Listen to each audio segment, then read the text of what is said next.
Barishal Sherebangla medical college হাসপাতাল সহ সারা দেশে স্বাস্থ্য খাতে অব্যবস্থাপনা, রোগীদের ভোগান্তি ও হয়রানির বিরুদ্ধে চতুর্থ দিনের মতো বরিশাল ব্লকেট কর্মসূচি করেছে ছাত্র জনতা। রোববার বেলা 11:30টার দিকে নগরীর নথুল্লাবাদ এলাকায় ঢাকা বরিশাল মহাসড়ক আটকে দেন আন্দোলনকারীরা। সময় নানা ধরনের স্লোগান দেন তারা। সেনাবাহিনী ও পুলিশ সদস্যরা তাদের বাধা দেয়, তবে তারা বাধা উপেক্ষা করে অবরোধ কর্মসূচি চালিয়ে যায়। আন্দোলনকারীরা বলেন, দীর্ঘদিন ধরে সরকারি হাসপাতালে সিন্ডিকেটের কারণে মানুষ চিকিৎসা পায় না। স্বাস্থ্য খাতের এই সিন্ডিকেট ভাঙতে হবে। এছাড়া 14তম দিনের মতো সংস্কারের দাবিতে আন্দোলন চললেও স্বাস্থ্য অধিদপ্তর এই বিষয়ে কোনো ধরনের পদক্ষেপ গ্রহণ করেনি বা আলোচনায়ও বসেনি। দ্রুত এই সমস্যার সমাধান না হলে এই ব্লকেট কর্মসূচি চলবে বলে হুঁশিয়ারি দেন তারা।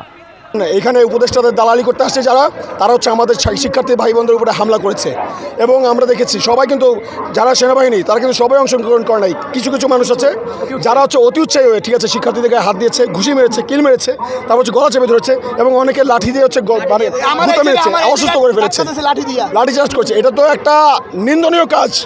সেনাবাহিনী মানুষের জনগণের ভাই, জনগণের সেবক, তারা দিবে সেবা, তারা কেন হচ্ছে শান্তিপূর্ণ আন্দোলনে হাত চালাবে, লাঠিচার্জ করবে? আমরা এটা তীব্র নিন্দা জানাই। আর মনে রাখতে হবে, যতক্ষণ পর্যন্ত না উপদেষ্টা এখানে আসছে আমরা বরিশালবাসী এখান থেকে যাচ্ছি না। আমরা আমাদের আন্দোলন, আমাদের দাবি আদায় করে তারপর করে ফিরবে যাবো।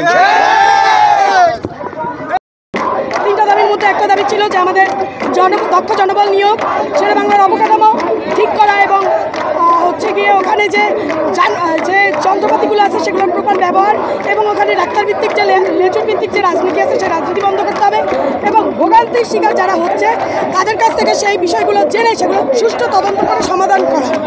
কিন্তু আমরা আজকে 14 দিন রাস্তায়, আমরা কোনো প্রকার স্বাস্থ্য মন্ত্রণালয় থেকে কোনো যোগাযোগ পাচ্ছি না।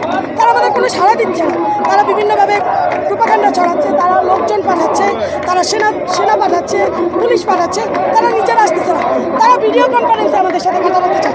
আজকে 14টা দিন আমরা রাজপথে রোদে পড়ছি, মানুষ অসুস্থ হয়ে যাচ্ছে, তারা এসি রুমে বসে আমাদের সাথে আপোষে যাবে, সেই আপোষ তো আমরা মানব না।